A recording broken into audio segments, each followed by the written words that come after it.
धन धन सतगुरु तेरा ही आसरा, धन धन सतगुरु तेरा ही आसरा। आप देख रहे हैं फेथ वर्सेस वर्डिक्ट। मैं डॉक्टर मोहित गुप्ता इंसान, परम पूजनीय संत डॉक्टर गुरमीत राम रहीम सिंह जी इंसान के अनुयायी, उनकी सोच व सच्चाई इस प्रोग्राम के माध्यम से आप सभी के सामने रखते हैं। तो आप सभी का आज के इस लाइव सेशन डिस्कशन में बहुत बहुत स्वागत है जी। धन धन सतगुरु तेरा ही आसरा।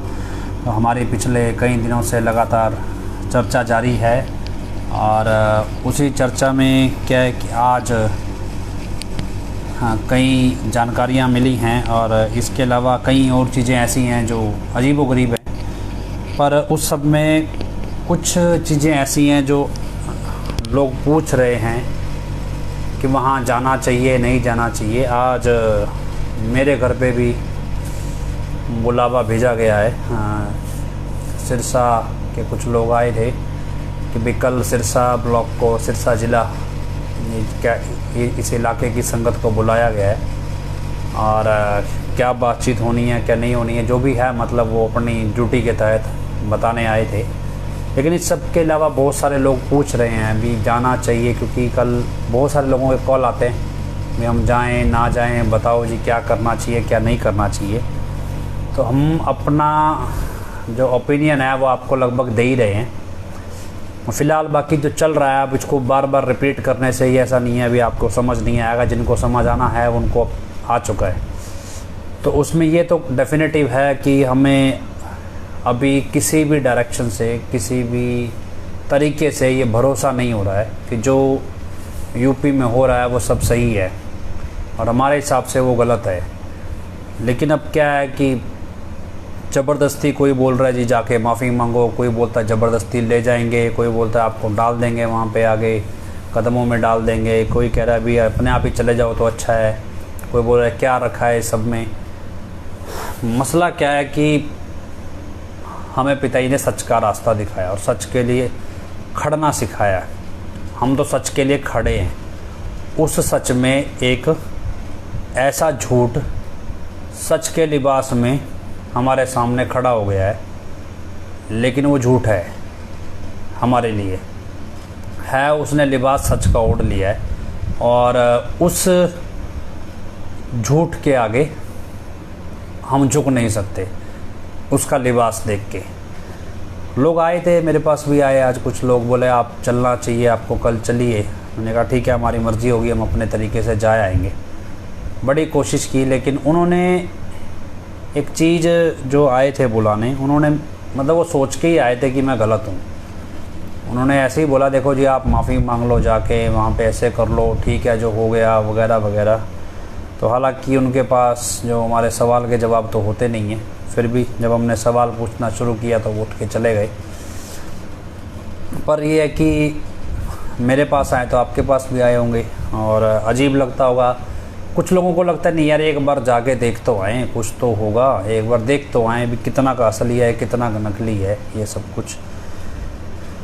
तो वो हमसे हमारी राय पूछते हैं भी हम जाएं कि ना जाएं। देखिए मेरी अपना पर्सनल ओपिनियन है। कल को आप गए भी नहीं जी मैं तो जाना, एक आदमी का आया था फ़ोन, बोला जी हम तो कहीं के नहीं रहे। तो मेरी मर्ज़ी से मेरी बला से आप रोज़ जाइए वहाँ पे। पर अगर आप मेरे से पूछते हैं तो मैं वहाँ नहीं जाने वाला अभी तक, अब क्योंकि अब मेरा अपना स्टैंड क्लियर है। और हर व्यक्ति है, कोई ऐसा नहीं है अभी हमारे साथ जो लोग जुड़े हैं उनका क्या स्टैंड है वो उनकी मर्ज़ी है। पर मेरा अपना ये स्टैंड है कि मैं नहीं जाऊंगा। और क्योंकि मेरे साथ बहन वीरपाल कौर इंसान हैं, मेरी तो माँ की उम्र के हैं, तो लेकिन चलिए वो भाषा में आता है। उनका भी ये स्टैंड है। हमारी बात हुई उनसे, मेरी उनसे आज, तो वो बोले भी मैं भी नहीं जाएंगे, वो भी नहीं जाएंगे। हालांकि हमारे पास आज 45 मेंबर आए थे कि जाना चाहिए, पर हमारा ये स्टैंड है अभी हम नहीं जाएंगे। और दूसरा ये कि हमारी आत्मा का विश्वास कहता है भी ये सब झूठ है और झूठ है तो हमारी तलाश सच के लिए जारी है। भी सच की तलाश करना ज़्यादा ज़रूरी है। अगर ये झूठ है तो सच कहाँ है, किस हाल में है, कैसा है, उसकी तलाश ज़रूरी है। उस सच तक पहुंचने के लिए झूठ की दीवारों का गिरना ज़रूरी है। इसलिए हमारा डायरेक्शन अब ये होना चाहिए कि हम इस सच की तलाश भी करें और झूठ को बेनकाब भी करें। तो झूठ को ख़त्म करने के लिए झूठ के खिलाफ खड़ा होना होगा। और ये खड़ा होके हम किस तरह से खड़े होके किस तरह से हम कार्रवाई करनी चाहिए, ये सब आप अपने लेवल पे सोचिए कि क्या क्या हमें करना चाहिए, कैसे करना चाहिए। बहुत से लोगों से बात हुई, कुछ लोग बताते हैं, जैसे कई लोग अब बोलते हैं जी सुमन करते हैं जो लोग नियम से जितना भी है। और 2 दिन से हमने भी शुरू किया, जो ख़ास तौर पे स्पेशल इसीलिए भी हम सच की तलाश के लिए, चलो हमें तलाश करनी चाहिए, सोचना चाहिए। उस 2 दिन के सुमन के बाद, जैसे आज दूसरा दिन ही था शायद, तो हमें जैसे कुछ चीज़ें मिलने लगी, एहसास होने लगा। तो ऐसे ही लोग बताते हैं, जिन लोगों को एहसास होता है, जिनको पिताजी दर्शन दे के चीज़ें बता देते हैं। तो ऐसे ही कई लोगों ने बताया कि भाई आप सही दिशा में जा रहे हैं। देखो हमें नहीं पता, तो लोगों का कहना है, और हो सकता है वो झूठ बोलते हों, क्योंकि हमें नहीं पता कि एडम ब्लॉक का तो ये पैंतरा हमेशा रहा है, अभी पिताजी के दर्शनों के नाम पे झूठ बोल दें। लेकिन चलो, जो लोग हमें बोलते हैं, क्यों बोलते हैं पता नहीं, क्योंकि हमारा कोई उनसे व्यक्तिगत काम तो होता नहीं।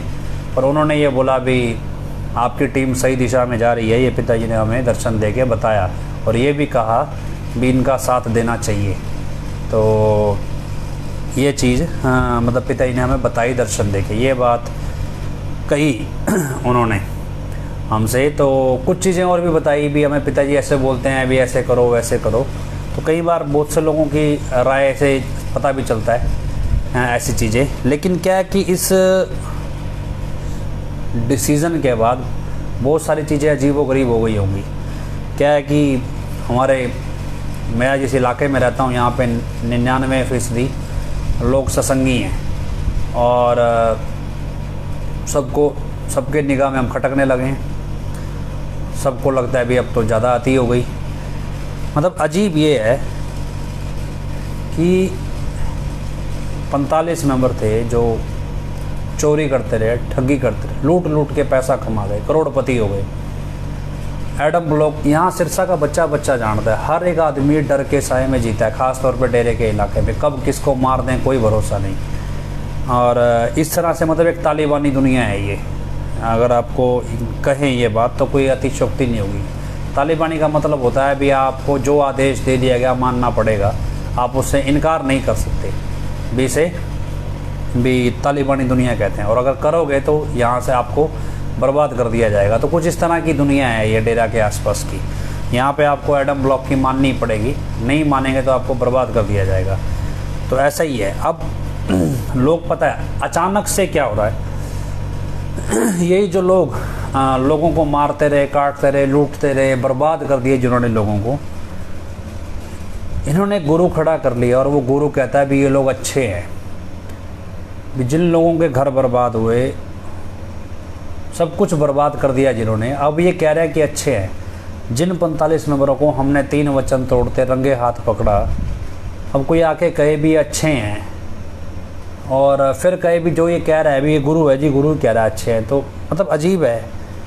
और वो लोग जो ये सब कुछ सह रहे हैं पिछले 5 साल में, ऐसे कितने ही लोग हैं जो डेरे से परेशान, एडम ब्लॉक से परेशान, किसी को सैलरी टाइम पे नहीं मिली, किसी का पीएफ रोक लिया, किसी को निकाल दिया नौकरी से, किसी को कुछ, किसी को कुछ।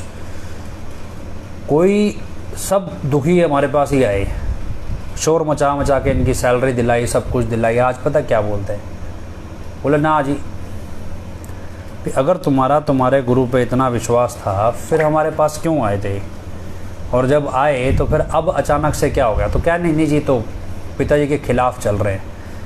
भी ऐसा है, हमें तो हमारा ऑब्जेक्टिव स्टैंड क्लियर है कि जो शख्स बरनावा उत्तर प्रदेश में पिताजी के लिबास में है, भी वो पहले तो 99.9% हम सोच रहे थे, तो लगभग अब 100% हम सोच रहे हैं। अभी हमारे को आलमोस्ट यकीन है भी ये व्यक्ति हजूर पिताजी नहीं है, ये कोई और है। क्योंकि इसका स्वभाव, इसका व्यवहार, इसकी चाल ढाल सब कुछ अलग है। इसके अंदर वो रूहानी ताकत नहीं है जो रूहों को खींचती है, वो प्रेम नहीं है इसके चेहरे में जो लोगों में आपसी प्यार बढ़ाए, वो खुशी नहीं है भी जो दर्शन करके वो खुशी, मतलब जैसे पुराना सत्संग भी देख लेंगे तो वो भी आत्मा को शांति देता है। कोई पुराना सत्संग भी अगर सुन लें, लेकिन नए वीडियो सुन रहे हैं वो शांति नहीं दे रहे हैं, बेचैनी पैदा कर रहे हैं। और कई बार तो कल वाला तो बोर ज़्यादा करने लगे, बहुत ज़्यादा बोर हो गए सुन के। अब ये जो एहसास है भी, ये एहसास को अब झूठा मान लें और इसी एहसास के भरोसे तो खड़े हैं भी। यही एहसास हर रोज़ सुबह उठ के होता है कि आज कुछ ये करना है, और उसी एहसास में आगे बढ़ते हैं और बढ़ते बढ़ते यहाँ तक भी आए।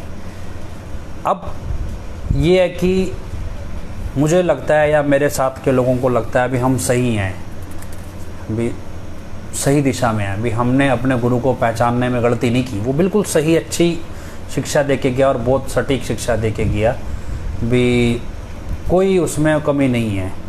वो अलग बात है भी, इतिहास गवाह है भी ऐसे ऐसे गुरु थे जिन्होंने के सारे शिष्य छोड़ के भाग गए, सिर्फ एक बचा या दो बचा।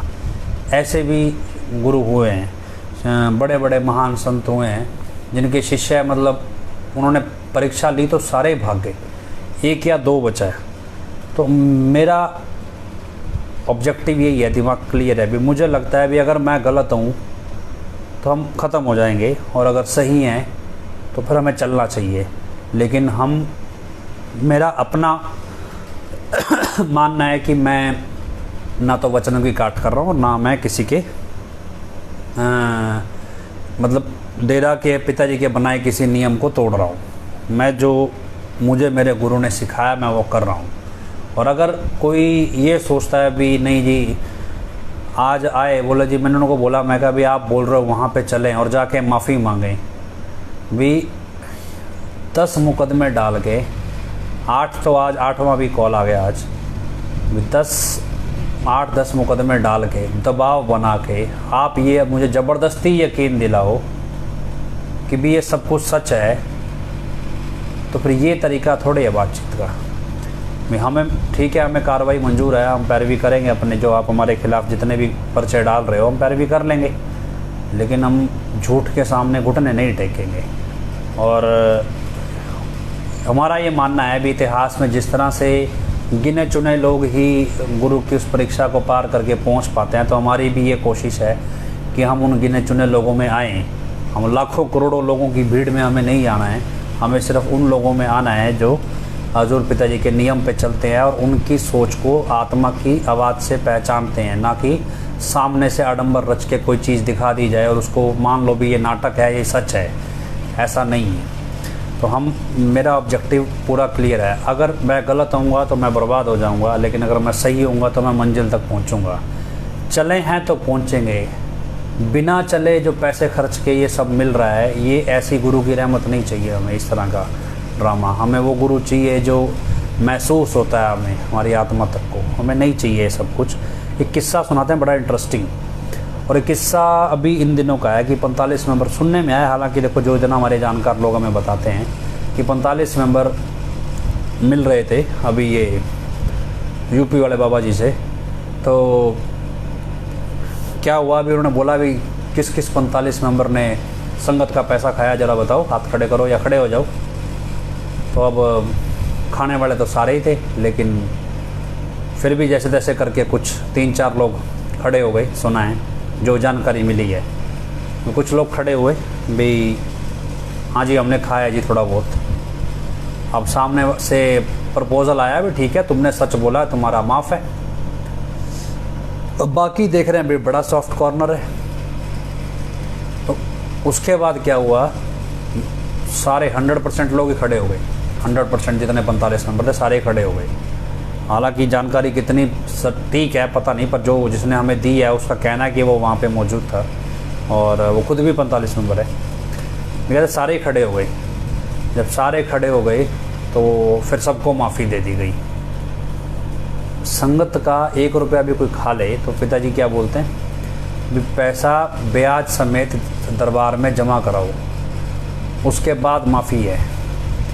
यहाँ क्या है जी, खा ले कोई नहीं, माफ़ी बड़े आसानी से। और तब जब माफ़ी वो मांग नहीं रहा है, बिना मांगे माफ़ी, मतलब ये तो क्लियर हो गया ना कि 45 मेंबर पैसा खाए हैं। तो जो शाही परिवार ने जो चिट्ठी जारी की है वो चिट्ठी का में दम है भी, 45 मेंबर वाकई में पैसा खा रहे हैं। और ये चीज़ उन्होंने वहाँ खड़े होकर पुष्टि भी की इसकी, हाँ जी हमने खाया है पैसा, और उसके बाद उससे ऊपर तो अगर 45 नंबर खा रहे हैं तो सबको पता है भी शेयर मिलता है, उससे ऊपर एडम ब्लॉक तो बाकी सारा कुछ बचा कुछ तो एडम ब्लॉक खा ही रहे, जितना वो खा के बाकी जमा कराते हैं वो एडम ब्लॉक खा जाता है। उनको पता नहीं माफ़ी दी कि नहीं दिया, उन्होंने मांगी कि नहीं मांगी। पर खैर हमें एक चीज़ समझ में आई भी कितना आसान है ना। अब कोई ये सोचे भी यार ये संभव कैसे है, अभी पिताजी जैसा एक व्यक्ति का दिख जाना, बिल्कुल आवाज़ मैच कर जाना, सब कुछ भी इतना आसान कैसे, इतना संभव कैसे है। देखो साइंस है, बहुत कुछ हो सकता है। नरेंद्र मोदी जब तक देश के प्रधानमंत्री नहीं बने, कोई सुना था उनके जैसी आवाज़ भी किसी की हो सकती है। केजरीवाल जब तक इसके क्या कहते हैं दिल्ली के मुख्यमंत्री नहीं बने, तब तक कोई सोच नहीं सकता था भी उनका भी कोई नाटक कर सकता है उनकी जैसा। ऐसे ही हर तरह का नेता जो भी कोई नया मार्केट में आया, उसका कोई ना कोई मिमिक्री आर्टिस्ट, उस जैसा दिखने वाला, हर तरह का बंदा कोई ना कोई आया। तो कोई बड़ी बात नहीं है अभी चेहरा का मेल खा जाना या मास्किंग कर देना, या इस तरह की साइंस में ऐसी बहुत सारी, कॉस्मेटिक्स में आपने देखा फिल्मों के अंदर एक जैसे 2 रोल बना देते हैं, वो मेकअप से ही बनाते हैं। एक जैसे एक्सप्रेशन दिखाते हैं वो मेकअप से बना देते हैं। तो ऐसे हो जाता है, तो कोई बड़ी बात नहीं। पिताजी ने वैसे भी फिल्मों में बना के दिखाया अपना। आवाज़ भी ऐसे बहुत से लोग हैं जो एक आदमी 60 70 मतलब 300 लोगों की आवाज़ भी ऐसे सुने हमने मिमिक्री आर्टिस्ट, तो 300 लोगों की आवाज़ भी निकाल लेता है।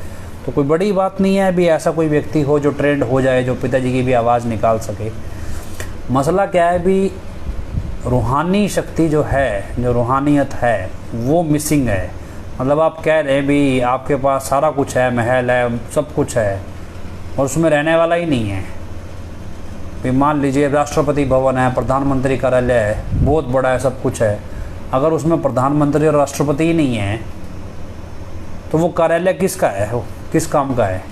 बिल्डिंग है सिर्फ खाली, उस बिल्डिंग से ऑर्डर निकल रहे हैं लेकिन अंदर पता लगे राष्ट्रपति तो है ही नहीं। तो कुछ इसी तरह है, कुछ इसी तरह है भी ये शख्स जो भी है ये खोखला है, खोखला प्रतीत होता है भी इसके अंदर वो रूहानियत ही नहीं है जो होनी चाहिए। वो चेहरे का नूर जो खींचता है, वो जो कम्युनिकेशन बिना बोले होता है पिताजी के बीच में। क्या है कि जैसे कम्युनिकेशन मजलिस में क्या है कि अगर नहीं पता था ये बताते हैं, यहाँ जैसे बच्चे पढ़ते थे हम छोटे होते, या और बच्चे भी हैं, उनकी किसी भी बताता हूँ शख्स था मेरे साथ ही, वो अक्सर क्या करता, वो मजलिस में उसको बड़ा शौक़ था भी सबसे आगे जाके बैठने का, और वो अपने मन में कल्पना करता रहता। मैंने कई बार, मैं भी वहीं बैठता कई बार उसके साथ, कल्पना करता रहता। तो अचानक से मैं देखता, कई बार मैंने महसूस किया अभी अचानक से पिताजी उसकी ओर देखते और उसको आशीर्वाद दे देते। मैं बड़ा हैरानी से देखता अभी यार अचानक से पिताजी किधर और देख रहे हैं, एकदम उसकी तरफ देख के आशीर्वाद दे दे। फिर उससे पूछता मैं, वो कहा अभी मेरी बातचीत, मैं कुछ बात कर रहा था तो मेरे को जवाब चाहिए था सामने से। मतलब क्या, जो बिन कहे बातचीत चल रही होती है, भी अंदर आपके कोई बातचीत चल रही है, अभी उस बातचीत की पुष्टि पिताजी मतलब बिना कहे चल रही है। वो जो पुष्टि है, वो जो भावनाओं से कम्युनिकेशन है, वो मिसिंग है ही नहीं। मतलब ये जो है ये खोखला शरीर है, और इस शरीर में जो चाहिए हमें वो है नहीं। मतलब कोई कहना भेष बटा के कोई आया है ऐसे लगता है। खैर चलो, सबकी अपनी अपनी भावनाएं जुड़ी हैं, और कई लोगों का मानना है भी यार एटलीस्ट ना बोलो कि भावनाएं हमारी जुड़ी हैं। जी आपको नहीं लगता असली, हमें तो लगता है हमारी तो भावनाएं जुड़ी हैं, तो इसीलिए जी लगा के बोलते हैं हम भी यूपी वाले बाबा जी। तो यूपी में हैं, यूपी में आए हुए हैं, तो यूपी वाले बाबा जी को इससे चिढ़ना नहीं चाहिए, कोई ऐसा इसमें बुरा शब्द नहीं है। हाँ, लेकिन क्या है कि अब हमें नहीं मंजूर है, तो फिर भी आपको बुरा ना लगे जो लोग उनको गुरुजी मान रहे हैं, इसलिए जी लगा के बात कर रहे हैं। उसके बाद एक कमेंट लिख रहा है भी क्या चोरी किया मोहित जी ने। अच्छा, तो तेरा क्या चोरी किया मोहित जी ने, या किसी और को बोल रहे हैं? ठीक है। तो मतलब ये सिस्टम कहाँ लाके खड़ा कर दिया है, हमारे को सारा फोकस इसी चीज़ पे भी आखिर ये सच हमारे गुरुजी है कहाँ, उन्हें ढूंढना शुरू करें तो कहाँ से कैसे। तो इसके लिए हमने शुरू किया, अभी शाम को 4:30 से 5 बजे तक हम नाम सुमरण करना शुरू किया। 2 दिन हमने किया, तो 2 दिन बाद हमें अचानक से कई चीज़ें पता लगने लगी। तो उसमें फिर उसके बाद जो चीज़ें समझ में आई और हमने अब ये डिसाइड किया है भी हम किसी भी परिस्थिति में एडम ब्लॉक का डायरेक्टली और इनडायरेक्टली अब साथ नहीं देंगे कहीं भी किसी भी स्टेज पे, चाहे वो निजी पर्सनल भी हेल्प हो, कोई भी किसी भी तरह की पर्सनल हेल्प भी, जैसे मान लो कोई हेल्प के लिए आ जाता है अपने पर्सनल काम के लिए, जो शख्स एडम ब्लॉक के साथ जुड़ा है या एडम ब्लॉक के पक्ष में एडम ब्लॉक के साथ जा रहा है, हम उसके साथ पर्सनली उसकी मदद भी नहीं करना चाहेंगे किसी भी, क्योंकि और इसके अलावा जो डेरे की नाम पे जो बिजनेस चलते हैं, फैक्ट्रीज चलती हैं, इसका सामान नहीं खरीदेंगे। क्या है कि एक महात्मा गांधी ने नॉन कोऑपरेशन मूवमेंट चलाया था और वो नॉन कोऑपरेशन मूवमेंट का मतलब था भी जो गलत है भी उनको समझ आ जाए कि तुम्हारा कोऑपरेशन नहीं कर रहे हैं भी असहयोग आंदोलन। तो कुछ इसी तरह से भी अब हम सहयोग नहीं करेंगे इनका किसी भी रूप में, ना पैसे से तो हम कर ही नहीं रहे थे अब, लेकिन पैसे से भी नहीं करेंगे, पॉलिटिकल नहीं करेंगे, जो नाम चर्चाओं के नाम पे राजनीतिक अखाड़े लग रहे हैं तो पॉलिटिकल नाम चर्चाएं हो गई। इसके अलावा जो फैक्ट्रीज़ का सामान ज़बरदस्ती प्रसाद के नाम पे बेच देना, सच कहूँ सच्ची शिक्षा हालांकि हमारे लगी हुई है, सच कहूँ तो हमने बंद करा दिया था, तो कोशिश करेंगे सच्ची शिक्षा भी, अब सच्ची शिक्षा तो सच्ची तो उसमें कुछ है नहीं, झूठी परोस रहे हैं, तो वो भी हम बंद कराएंगे। मतलब किसी भी तरह का सहयोग किसी भी रूप में मैनेजमेंट का नहीं रहेगा। अगर कोई शख्स, क्योंकि हमने ये चीज़ें देखी हैं और इतनी भयंकर रूप से देखी हैं, एडम ब्लॉक का जो तांडव है, तांडव नहीं कह सकते, जो अत्याचार है, ऐसे लोग मैंने अपनी आंखों से देखे हैं जो भी मतलब रहम की भीख मांगते हुए अपना लॉकेट उतार के प्रबंधकों के चरणों में रख देते थे भी, इससे ऊपर जैसे लोग पगड़ी उतार के पैरों में रखते हैं तो लोग लॉकेट उतार के रख देते थे, लेकिन तरस नहीं खाता था एडम ब्लॉक। मैंने अपनी आंखों से देखा है, लोग पैर पकड़ लेते डॉक्टर नैन जैसों के, तरस नहीं खाता था कोई। और ऐसा नहीं था कि वो बहुत करोड़पति थे, तो बिल्कुल लेबर क्लास आदमी होते थे, लेकिन वो एकदम से ऐसे ठुकरा देते थे भी। डेरा में हमने ये चीज़ नहीं सीखनी है, हमें निर्दयी नहीं बनना है भी, अत्याचारी नहीं बनना है, घमंडी नहीं बनना है, गुंडा नहीं बनना है हम यहाँ भक्ति का काम सीखने आए थे। और अब जो सिखाया जा रहा है डेरा में वो सब कुछ उल्ट है अब, क्योंकि अब इनको एक ऐसा गुरु भी मिल गया है जो इनके सारे गलत कामों को सही सिद्ध करने के लिए आ गया है। तो इसलिए अब हाँ कुछ लिख रहे हैं, अभी पहले भी चल रहा था, पहले सब कुछ चल रहा था, उस पहले चलने के सब कुछ में एक उम्मीद ये थी भी हजूर पिताजी चलो वापस आएंगे और हजूर पिताजी तक कभी ये बात पहुंचेगी तो हम किसी तरह ये चीज़ सॉर्ट आउट कर पाएंगे। लेकिन अब जब हजूर पिताजी की जगह किसी और को बिठा दिया इन्होंने, तो अब वो दिशा में फिर काम करना तो मुश्किल हो जाएगा ना। इसलिए अब हमारी प्रायोरिटी ये है कि हम झूठ ख़त्म करें और सच की तलाश करें, दोनों साथ साथ में चलाएं और इसी दिशा में बढ़े आगे।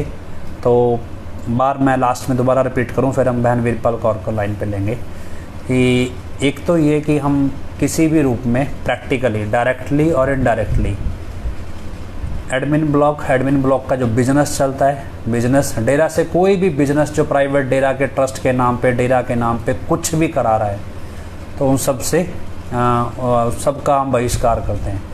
इसके अलावा उत्तर प्रदेश हम नहीं जाएंगे बरनावा आश्रम में, जो हमें ज़बरदस्ती कहा जा रहा है अभी वहाँ जाके आप माफ़ी मांग के आओ, तो हम ज़बरदस्ती की माफ़ी वहाँ पे जाके इस तरह से नहीं मांगने वाले। हाँ, फिर डरा के मुकदमे करके आप ज़बरदस्ती की माफ़ी मंगवाओ तो वो हम मांगने नहीं जाने वाले। हमारे हिसाब से हमने कुछ गलत किया ही नहीं और हमें नहीं लगता कि हम कुछ गलत कर रहे हैं, और हमें नहीं लगता किसी इस तरह की गलतियों की माफ़ी जिससे मांगने को बोला जा रहा है कि वो हमें नहीं लगता भी ये हमारे गुरुजी हैं, ये कोई और है हमारे लिए। आपके लिए है तो आपको मुबारक हो, लेकिन हमारे लिए नहीं। इसके अलावा क्या है कि कल एक परसों एक वीडियो भी जारी किया किसने भी जी, एक समुदाय विशेष के खिलाफ आपने टिप्पणी कर दी। तो क्या है कि हमें तो गुरु ने इंसान बनाया है, मुझे कोई अपनी जात बिरादरी पे घमंड नहीं है। मैं छोटे से डेरे से ही पला बड़ा हूँ, मैं कॉलेज में पढ़ के आ गया। कॉलेज में पढ़ने के आने के बाद एक बार एक डॉक्टर था कैंप में, उसने अपने से आधी उम्र की लड़की को वचन तोड़ने के लिए पूछ लिया, अभी मेरे साथ वचन तोड़ेगी, इस तरह का प्रपोज़ल रख दिया या ब्लैकमेल करना चाहा। और तब जब एडम ब्लॉक में ये शिकायत उस लड़की ने की भी इस तरह से कोई डेरे का डॉक्टर है, डेरे में डॉक्टर, वो इस तरह से मुझे मैसेज भेजता है, ये सब कुछ करता है, तब वहाँ पे जो पंचायत बैठी और उस पंचायत में जब जो चौधरी था 45 मेंबर और एडम ब्लॉक, वो जात पात देख के फैसला करने लगे। तब मुझे पता चला भी अच्छा जात पात ये डेरे में भी है, उससे पहले नहीं पता था, हमने कभी सुना ही नहीं था, मुझे कभी पता ही नहीं था कि कोई जात बिरादरी, मेरे को यही नहीं पता था भी मैं जिस बिरादरी से आता हूँ इसे अपर कास्ट माना जाता है, मतलब इसे मतलब अग्रवाल बिरादरी से मैं आता हूँ भी अग्रवाल बिरादरी समाज में अपर कास्ट है, मतलब एक सम्मानित कास्ट समाज में आते हैं हम। मतलब मुझे नहीं पता था कि लोग इसको बड़ी कास्ट मानते हैं। मुझे तो तब पता चला भी जब उस लड़की के चक्कर में उस डॉक्टर को या जो भी वहाँ पे जो पंचायत लगी एडम ब्लॉक में, उसमें जब जात बिरादरी देख के, फिर मैंने कई ऐसे मसले देखे जहाँ पे जात देख के फैसला होने लगा डेरे की पंचायत में। जब मैं एडम ब्लॉक में आना जाना मेरा आम था, तब मैंने फिर तब मुझे समझ आया भी ये जात पात है। लेकिन अब क्या है कि एक शख्स है जो अपने आप को कट्टर प्रेमी बोलते हैं, अभी कट्टर प्रेमी हैं, हम सत्संगी हैं, लेकिन वो कहते हैं भी हमारी अपनी जात है, बिरादरी है, तो हमें तो पिताजी ने जात बिरादरी से ऊपर उठा दिया। मैंने कोई देखना ही नहीं चाहा, आदमी की किसी से दोस्ती करने से पहले कभी जानना ही नहीं चाहा कि उसकी बिरादरी क्या है, और है भी तो मुझे कोई इंटरेस्ट नहीं है उसमें। मेरे लिए सिर्फ इतना होता है जात बिरादरी का, जैसे मान लो कोई ब्राह्मण समाज से है या कोई अरोड़ा समाज से है, अग्रवाल है, सिर्फ ये कि उनके जो तौर तरीके होते हैं व्यवहारिक, वो उस जात बिरादरी से पहचाने जाते हैं। जैसे मान लो अब आप जाटों में जाओगे, जाट कल्चर में, तो जाट कल्चर में क्या है कि बहुत ज़्यादा रिफाइन बातचीत नहीं होती है, भी स्ट्रेट फॉरवर्ड बात होती है, मोटा मोटा बात करनी होती है, बहुत रिफाइन, आपको छोटी छोटी बातों पे वो बहस नहीं करते, वो बगैर सीधी सीधी बात भी क्या करना है क्या नहीं करना, वो व्यवहार होता है भी इस तरह से, खान पान का, मिलना जुलना इस तरह का। वो सिर्फ उससे ये चीज़ परखना, मान लो कोई अगर शेड्यूल कास्ट भी जैसे किसे कह देते, उसमें भी ये नहीं होता कि हमारे लिए छोटा है भी किसी के घर खाना नहीं खाना, मतलब मैं ऐसा नहीं है, सबके साथ बराबर डीलिंग है, हमारे टीम में भी ऐसे हर तरह के लोग हैं। लेकिन वो सिर्फ इतना होता है भी हाँ भी इनका कोई पारिवारिक तरीका, बोलचाल का सब कुछ उनका बिरादरी के हिसाब से होता है, बस वो कम हम कर सके भी उस हिसाब से अगले की फैमिली प्रॉब्लम समझ लें, सब कुछ हो। लेकिन अब इधर वो जात बिरादरी को ज़बरदस्ती वो राजनीति करके अभी नहीं जी हम तो बिरादरी के, तो हमारी बिरादरी पे कमेंट कर रहे हो। तो मुझे आपकी बिरादरी में कोई जो आया था एक वीडियो, किसी ने, वीडियो तो मैंने पूरा नहीं देखा, लेकिन किसी ने बोला अभी आपका जो स्टेटमेंट आया कि वो बिरादरी से जोड़ दिया गया राजनीतिक तौर पे खुद को बचाने के लिए, भी चलो क्यों ना बिरादरी के खाते में डाल दो, नहीं हमारे ऊपर तो फिर कार्रवाई होगी नहीं, भी बिरादरी का नाम बिरादरी वाले खट जाएंगे। तो वो क्या है, वो बचने का तरीका है उनका अपना, एक तरह से डिफेंसिव टेक्निक कह सकते हैं उन्होंने खेली होगी। तो खैर हमें उस बिरादरी से कोई मतलब नहीं है, वो हो ना हो, क्योंकि पिताजी के जेल जाने से पहले यहाँ पे लगभग ऐसी, बाकियों को तो छोड़ो, यहाँ पे तो व्यापार मंडल के बिरादरी, हमारी वाली बिरादरी वाले भी आए थे, और पिताजी के साथ धोखा करने वाला बंदा भी गर्ग था, SK गर्ग नरवाना, सबसे जो वकील जिसने सबसे ज़्यादा धोखा किया, तो वो SK गर्ग नरवाना था, वो तो हमारी बिरादरी का था। तो ऐसा नहीं है भी हर तरह की बिरादरी के बंदे ने पिताजी से विश्वासघात किया, ऐसा नहीं है भी किसी ने नहीं किया, यहाँ पे हर तरह के लोग थे। बाकी मुझे नहीं दिखा कोई भी जो कहे, पर हमें कोई बिरादरी हमारे लिए कोई ये मायने नहीं रखती किसकी बिरादरी बड़ी है, छोटी है, इज्जत वाली है, बेइज्जत है। हमको तो पिताजी ने बोला भी कोई बुरा नहीं है, जो बुराई के रास्ते पे उतर आया वो इंसान बुरा है, बस उसमें उसकी बिरादरी, जात, धर्म, हमें कोई मतलब नहीं है उससे। बाकी आपको लगता है आप मतलब बनाए रखिए, आप अपनी बिरादरी का सम्मान करिए, आपको घमंड है अपनी बिरादरी पे तो अच्छी बात है, होना चाहिए। आपकी बिरादरी ने कोई बड़ी बड़ी देश के लिए, समाज के लिए अचीवमेंट्स की होंगी तो घमंड है, हमें लगता नहीं भी, हमें उसमें कोई इंटरेस्ट नहीं है सीधी सी भाषा में।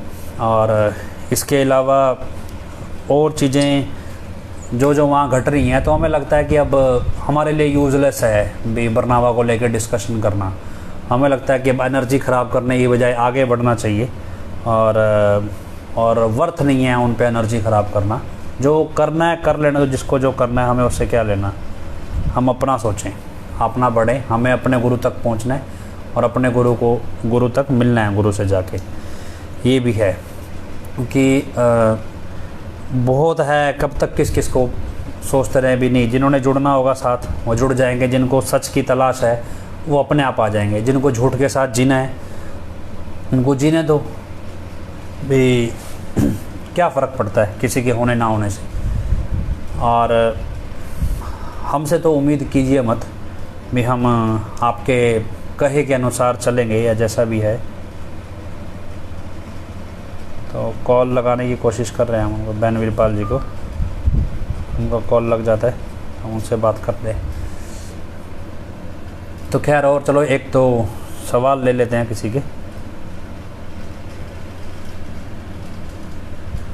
कोई सवाल हो, आप एक दो कई दिनों से सवाल नहीं लिए, तो कल हमारा जो लाइव रहेगा उसमें नाम चर्चा भी रहेगी। और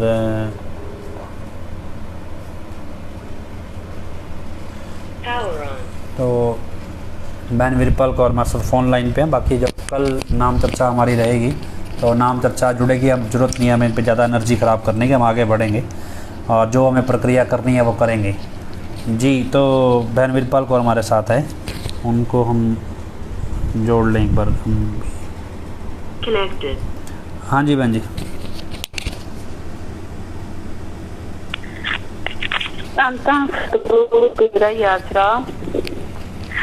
बहुत ही प्यारे सतगुरु जी की प्यारी सा संगत जी, हमारी टीम जिस मिशन के लिए बनी है, वो मिशन जब तक पूरा नहीं हो जाता, हमारा ये अभियान ऐसे ही चलता रहेगा। हमारी टीम अपने बुलंद हौसलों के साथ गुरु पिताजी की अपार रहमत से आगे बढ़ रही है और बढ़ती ही रहेगी। और आप विश्वास रखो, हम मंजिल के बहुत नजदीक हैं। हमारा कोई और साथ ना दे चाहे दे, हमें इस बात की कोई परवाह नहीं, ना पहले थी ना अब है, क्योंकि हमारे गुरु पिताजी हमारे साथ हैं। वो आगे लगकर सारे काम कर रहे हैं। ऐसे महाभारत में भगवान कृष्ण जी अर्जुन के सारथी बनकर उसको गाइड करते थे। इस धर्म युद्ध में भी हमारे गुरु पिताजी सारथी बनकर इस टीम को गाइड कर रहे हैं।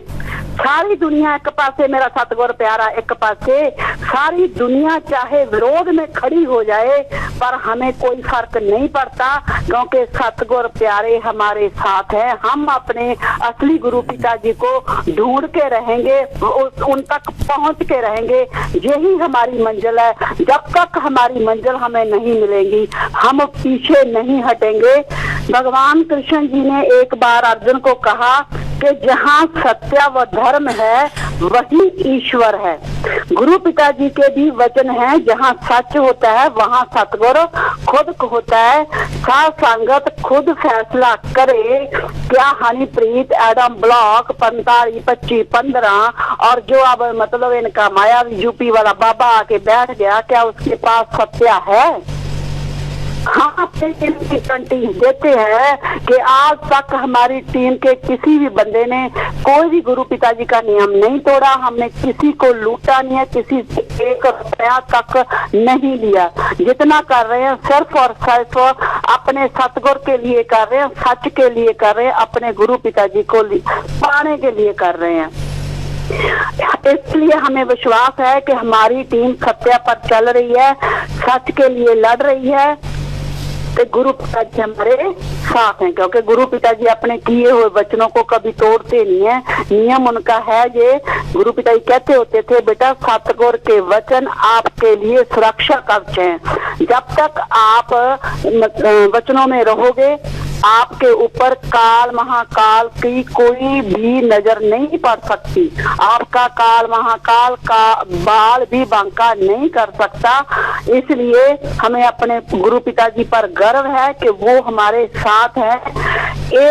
एक बात हम और बता दें गुरु पिताजी के जे वचन कि धर्म ते चलदियां जे आवे हान तां कदे ना छड्डिए धर्म दी बाण, बन के प्रेमी फिर दिल नूं डलाउणा की, अगे नूं वधा के पैर पिछे नूं हटाउणा की। सच पल एक पिताजी और भी कहते थे, पल्ले होवे सच ते कोठे चढ़ के नच, हमारे पल्ले सच है इसलिए ही कोठे चढ़ के नाच रहे हैं। जिसने बराबर नाचना आजे, आजो जी ने नचना खंडे की धारती, ओपन चैलेंज है। इस धर्म युद्ध में काल और दयाल आमने सामने है। एक तरफ काल अब सीधा ही मैदान में उतर आया है हमारे गुरु के रूप में, और उसके साथ कौन कौन खड़े हैं? हनीप्रीत है, एडम है, सारे 45, 25, 15 जूथ वरांगने और बहुत ज्यादा साथ संगत। और दूसरी तरफ दयाल और उसके बच्चे, दयाल और उसके बच्चे। महाभारत की जो स्थिति थी वो बिल्कुल ऐसी अब हो गया।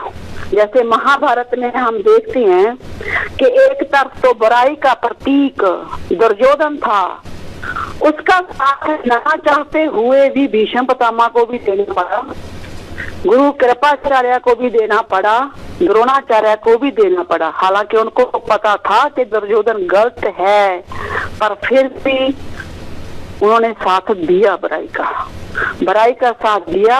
तो फिर वो ही उनके साथ हुआ जो दूसरों के साथ हुआ। उसकी खुद की सेना भी बहुत बड़ी थी और साथ कृष्ण जी की नारायणी सेना ले आया था।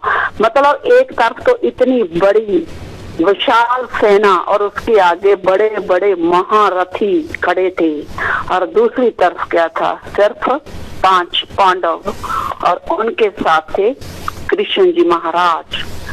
पर फिर भी क्या होता है, दुनियादारी के हिसाब से देखते थे, जब महाभारत देखते हैं, जब पढ़ते हैं, जब सुनते हैं, तब पहले ऐसा लगता है जब जी आखिरी पड़ाव पे युद्ध होता है भी लगता नहीं है ये पांडव जीत जाएंगे, पर बाद में जीत किसकी होती है?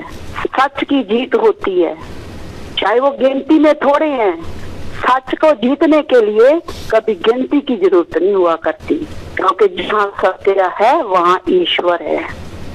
ईश्वर हमेशा सत्य का साथ देता है। हम इस गुरु को जो आज बैठा है यूपी में, क्यों कहते हैं कि ये हमारा गुरु नहीं है?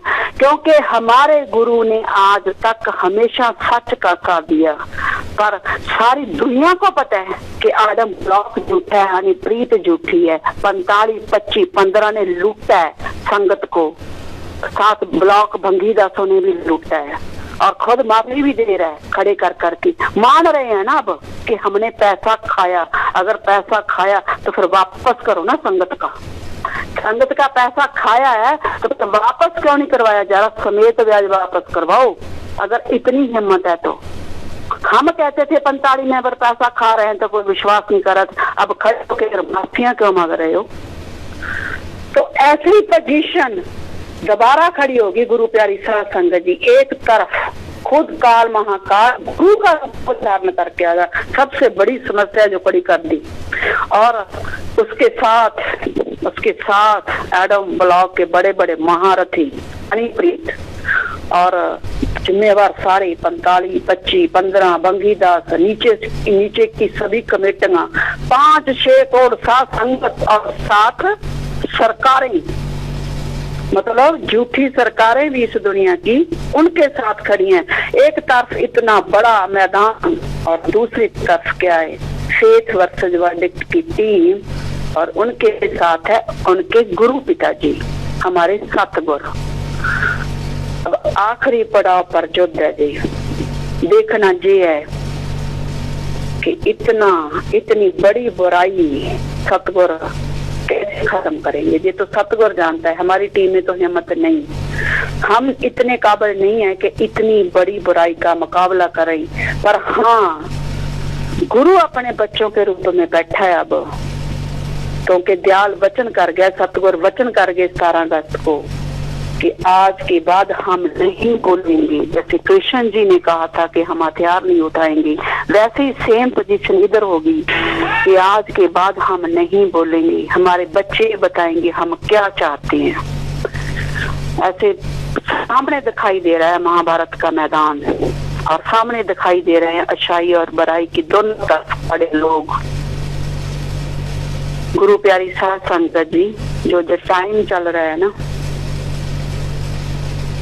बहुत भयानक चल रहा है।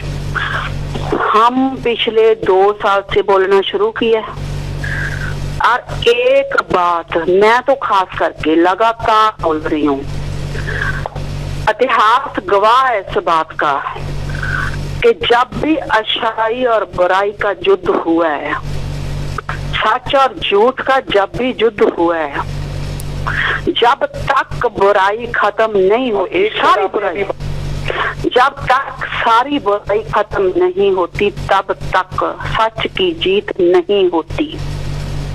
मैंने कितनी बार पहले भी श्री रामचंद्र जी की उदाहरण भी दी है। जब तक रावण रूपी बुराई को मारा नहीं गया, तब तक राम जी की जीत नहीं हुई। जब तक कौरव रूपी बुराई खत्म नहीं हुई, तब तक पांडवों की जीत नहीं हुई। जब तक कंस नहीं मरा, तब तक सच्चाई की जीत नहीं हुई। तो बहुत सारे ऐसे उदाहरण हैं। सच की जीत का डंका तभी बजता है जब पहले बुराई को खत्म होना पड़ता है। अब भी ऐसा होगा, जो उम्मीदें लगाई बैठे हैं ना, भी शायद पिताजी ऐसे ही आ जाएंगे, जो अब ड्रामा चल रहा है, पैरोल पर आ जाएंगे। गुरु पिताजी जाते समय ये वचन करके गए हैं कि हम निर्दोष जा रहे हैं और निर्दोष वापस आएंगे। मतलब हमारा सतगुर सफेद चादर लेके गया, कोई कलंक नहीं था उस पर जब गया, और जब वापस आएगा तो सफेद चादर लेके ही वापस आएगा, उस पर कोई कलंक नहीं होगा। ऐसे वो ना किसी पैरोल पर आएगा ना किसी छुट्टी पर आएगा। इसलिए ये बात आप अपने दिमाग में बैठा लो। जब तक जे आप बुराई को खत्म नहीं करते, जे बुराई सिर्फ और सिर्फ जो आज हमारे खड़ी है इतना बड़ा विकराल रूप लेके, इसको सिर्फ और सिर्फ हमारी साथ संगत सतगुरु गुरु पिताजी के बच्चे ही खत्म कर सकते हैं। खुद साथ संगत को ही इस बुराई के खिलाफ खड़ा होना पड़ेगा। कोर्ट कचहरियों में जाके गवाही देनी पड़ेगी कि जे लोग वो हैं जिन्होंने इतने इतने बड़े गुनाह किए, जिसका भी गुनाह पता है वो उसी के खिलाफ खड़ा हो जाए। किसी आपके एरिया के भंगीदास का गुनाह पता, आप उसके खिलाफ भी खड़े हो।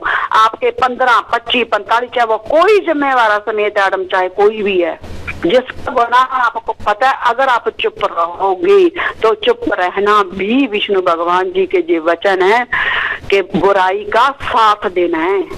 तो विष्णु पुराण में विष्णु जी ये कह रहे हैं, अगर किसी को पता है कि सामने वाला बंदा या इंसान सच्चा है, पता है कि सामने वाला सच्चा है, पर आप चुपचाप खड़े रहते हो, उसका साथ नहीं देते, तो फिर आपको भी वही सजा मिलेगी। ये रूहानियत है, मैं बार बार कहती हूँ, इसको मजाक में ना लो। जिसने भी बुराई की है, डरने की जरूरत नहीं है, का साथ सतगुर खुद देगा। आप अपनी आत्मा को इतना आत्मा का दृढ़ विश्वास करो कि चाहे खुद भी आके खड़ा हो जाए तो भी उसको कह भी नहीं, हमें सिर्फ और सिर्फ अपने गुरु पिताजी चाहिए। हमें सिर्फ और सिर्फ अपने गुरु पिताजी चाहिए। खुदा को भी, भगवान को भी साइदा ना कर बैठना, साइदा ना कर बैठना। जब आपके गुरु पिताजी बाहर आएंगे ना, आप देखोगे कि क्या जलाल होगा उनका। ऐसे नहीं वो चुप करके बैठ जाएंगे। मैंने इसलिए वो शब्द उस दिन गा के सुनाया था, वो सतगुर का ही अंदर से हुक्म था कि हमारी संगत तो हमारी महानता ही भूल बैठी। हमारी संगत को तो ये ही नहीं पता कि हम है कौन, कौन इस धरती पे आया हुआ है। थोड़ा याद तो कराओ हमारी संगत को। इसीलिए ही मैंने वो उस दिन शब्द गाया था, आप अपने गुरु की हैसियत को छोटा ना करो किसी के पीछे लग के। आपका सतगुरु खंडों ब्रह्मांडों का मालिक है, कुल मालिक, जिसने ये सारी सृष्टि साजी है। मस्ताना जी महाराज ने गगराना डेरे में ये वचन किए हैं और अपने ग्रंथ में लिखे हुए हैं कि कालयुग को खत्म करने के लिए मालिक खुद चल के आएगा। कहते इससे पहले मालिक ने अपने संत भेजे और कलयुग ने काल ने उनको दंडित करके वापस भेज दिया। इसलिए कलयुग को खत्म करने के लिए मालिक खुद आएगा। अब सतगुर खुद आ गया, सारी रूहों को नाम शब्द भी दे दिया, वचन भी कर दिए, सब कुछ कर दिया, पर काल ने ऐसी अपना मायावी जाल जो परम पिता जैसे कह रहे थे 40 कबीरों वाली कहानी खड़ी कर दी अंदर कि गुरु पिताजी के आले दुआले सारे सेवादार जितने छोटे बड़े, अब तो ब्लॉकों तक सारा सिस्टम काल ने अपना खड़ा कर लिया, अपने ही बंदे। क्योंकि जब ऊपर उसने 40 कबीर बैठा दिए, उन ऊपर बैठे 40 कबीरों ने ही अपने जैसे कबीर ही नीचे सिलेक्ट किए, और जो गुरु पिताजी को प्यार करने वाले सेवादार थे वो 2015 तक आते आते सारे हटा दिए गए थे। और उसका रिजल्ट क्या है? संगत ने अपने गुरु पिताजी के वचन नहीं सुने। जब ये कह लो कि गुरु पिताजी के वचनों का जाके प्रचार नहीं किया जाता था नाम चर्चा में, गुरु पिताजी के वचन ना बताकर जो वहाँ 40 कबीर एडम में बैठे कह देते थे, हुक्म दे देते थे 45 मेंबरों को, अपने कबीरों को, वो 45 मेंबर वो कबीर आके आगे वही बात अपने 40 कबीरों की बात सुनाते थे, असली कबीर की असली सतगुर की बात वो नहीं सुनाते थे। धीरे धीरे संगत अपने गुरु पिताजी के वचनों से दूर होती गई और इन 40 कबीरों के जाल में फंस गई। जब पिताजी कहते होते थे बेटा गुरु वचन ग्रंथ में लिखा है, जे हमारे बंदे से रब, कलयुग में गुरु के वचन मानना सबसे बड़ी भक्ति है। संगत ने इस बड़ी भक्ति को छोड़कर 40 कबीरों की भक्ति करना शुरू कर दिया। फिर 40 कबीरों ने अपना जाल बिछाया। जो काम क्लियर कट दिख रहे थे भी ये दयाल के नहीं है, बसों को आग लगाना, किसी को मारना पीटना, वो सब ऐसे काम क्लियर कट थे। अहिंसा करना जो काल का हिंसा करना काल का काम है। दयाल संत हमेशा अहिंसा के मार्ग पर चले हैं। हमारी संगत हिंसक भी हुई, काल ने नीचे तक जाल बिछा लिया। जब सतगुरु ने देखा कि मेरी सारी रूहें मेरे ना मानकर अब तो काल के जाल में आ रही हैं लगातार, जो सतगुरु के प्रेम करने वाले थे, सच्ची आशिक थे, सच्ची रूहें थी, उनको कैसे तैसे डेरे से दूर किया गया, सतगुरु से दूर करने की कोशिश की। वो रूहें चाहे डेरे से कुछ लोग चले भी गए पर मेरे जैसे बीच में अड़े भी रहे इनकी, पर वो रूहें अपने सतगुरु से प्यार करती रही। वो ही रूहें 2017 के बाद इकट्ठी हुई सतगुरु के हक में, और जो 40 कबीरों का हुक्म मानती थी संगत, वो उन्हीं 40 कबीरों के चक्कर में रही। 40 कबीरों की बनाई हुई नई नई अरदासें बोलने लगी और अपने सतगुरु प्यारे की अरदासों को बोलना छोड़ दिया। 40 कबीरों की दी हुई जो मतलब के दिया हुआ प्रसाद था, जो उसने आके वचन कर दिए, वो सारे मानने शुरू कर दिए। पर जो गुरु पिताजी के असल में वचन थे वो सारे इन 40 कबीरों ने 5 साल में बुला दिए, और उससे भी खतरनाक काम एक और कर दिया। गुरु पिताजी सारी साथ संगत के सामने एक वचन बार बार करते रहे कि बेटा किसी से भी लेके कभी भी प्रसाद ना खाना।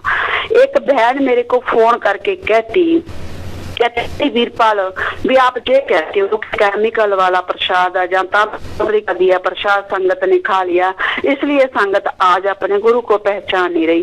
कहती हमारा तो नाम मतलब नाम लिया हुआ, गुरु मंत्र लिया हुआ, हम सिमरन करते हैं, फिर कहती हम पर ये कैसे असर कर सकता है केमिकल वाला प्रसाद। मैंने उस बहन को कहा मेरे को एक सवाल का जवाब दो, जब ये गुरु पिताजी वचन कर रहे थे गुरु पिताजी के सामने कौन बैठा था? कहती हमारी संगत बैठी थी। मैं कहा सभी का नाम लिया हुआ था ना? कहती हाँ। सभी ने जाम भी पिया हुआ था ना? कहती हाँ। फिर मैं कहा गुरु पिताजी को नहीं पता था कि हमारी संगत तो नाम दिया, जाम भी है, सिमरन भी करते हैं, सेवा भी कर, सब कुछ है, फिर भी वचन कर रहे हैं कि केमिकल वाला प्रसाद लेकर ना करना, क्योंकि ऐसे ऐसे केमिकल आ रहे हैं जो दिमाग पर असर करते हैं और जो वो मतलब के धीरे धीरे वो ऐसा असर करते हैं कि जो प्रसाद देता है वो उसी का गुलाम बन जाता है। आज हमारी संगत पिछले 5 साल से ये प्रसाद खाकर इतनी गुलाम होगी कि वहां उसके पास जाकर भी ये बोलती है कि नहीं ये तो हमारा गुरु है। क्योंकि जब उसने पहले 5 साल प्रसाद खिला पिताजी के वचन क्या कि धीरे धीरे वो केमिकल ऐसा असर करता है कि वो दिमाग पर असर करता है कि वो फिर वो पता जो प्रसाद खाता है जो देता उसका गुलाम हो जाता है। क्या गुरु पिताजी के जो वचन झूठे हैं? क्या गुरु पिताजी को नहीं पता था कि संगत का तो फिर नाम शब्द है? फिर ये ना हमारा हमें ये नहीं देखना कि भी हमारा नाम लिया हम पर असर नहीं करेंगे। एक मुरीद का क्या फर्ज होता है? उसने अपने गुरु के वचनों को सुनना होता है, विचार करना होता है, फिर अमल करना होता है। हमने जहां ला के नहीं हम खड़ा करते अपने आप को भी हमारे गुरु ने वचन कर दिए, चाहे कुछ भी हो, गुरु ने वचन किया तो उसमें कोई रजा होगी। गुरु कोई ऐसी वचन नहीं करता, उसको आने वाले टाइम का सब कुछ बिल्कुल क्लियर जैसे पिक्चर चलती है हमारे सामने सब कुछ दिखाई देता है। गुरु पिताजी को पता था कि आने वाले टाइम में कोई ऐसा होगा कि प्रसाद देकर संगत को गुलाम बनाया जाएगा, इसलिए ही ये वचन किए। गुरु के वचनों में आप किंतु परंतु करते हो कि हमारा तो गुरु मंत्र है, हम तो सिमरन करते हैं, हम पर कैसे असर। देखो फिर रिजल्ट सारी दुनिया के सामने रिजल्ट देखो। जड़े अपने आप को फन्ने का समझते थे, कहते हमारे जैसी भक्ति तो किसी की है ही नहीं, हम तो 3 बजे उठ के सिमरन करते थे, वो भी वहां यूपी जा रहे हैं। और मस्ताना जी वाले जो मस्ताना जी महाराज वाले बचन है ना वो वहां जाने वाले फन्ने का। और सारी संगत याद रख लो, अभी भी मौका है, संभल जाओ। मस्ताना जी के वचन है, परम पिता जी ने भी मोहर लगाई हुई है कि सैकड़े गुरु हमारे बाद सैकड़े गुरु बन बन कर बैठेंगे। हर कोई पुख्ता रहे, मौज के हत्थे चढ़े, नहीं तो सीधे नरकों में जाओगे। याद रखना आज मेरी बात, चाहे मैं लाइव में बोल रही हूँ चाहे लिख है। जब गुरु पिताजी आए तो पूछ लेना, जो भी इस यूपी वाले बाबा के दर्शन करने जा रहे हैं ना, कुंभी नरकों में तो आप जाओगे। कोई गुरु पीर आपको बचा ही नहीं सकेगा। मस्ताना जी के वचन झूठे हो ही नहीं सकते किसी भी हालत में। गुरु ने नहीं वचन किए, उनको भी दिक्कत था आने वाले टाइम में। गुरु पीर अवतार को तो आने वाले युगों का भी पता होता है। हमारे सर तो सामने होती हैं। फकीर के वचना को गुरु पिताजी कहते होते थे मजाक में ना लिया करो। अपनी संगत अभी भी गुरु पिताजी के और मस्ताना जी के और परम पिताजी के इन वचनों को मजाक में ले रही है भी चलो चल के जाके देख ही आते हैं। अगर आप सिर्फ देखने के जाओगे तो भी जी के वचन लागू हो जाएंगे।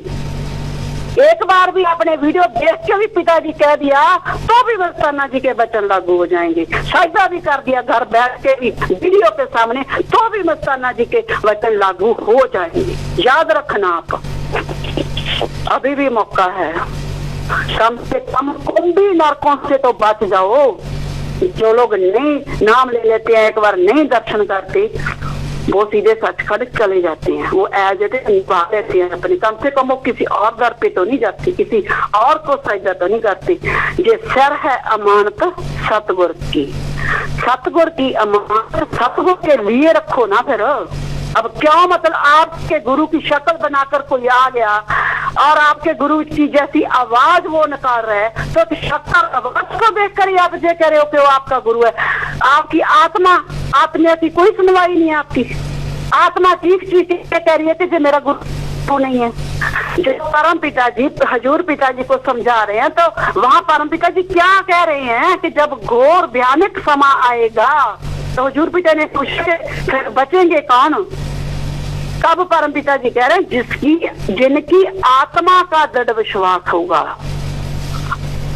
अब मैं आ गया प्यारी सत्संग जी, जो 90 में परम पिताजी ने हजूर पिताजी को समझाते हुए वचन किया था ना भी, जब भयानक समय ऐसा आएगा तो कोई कोई बचेगा।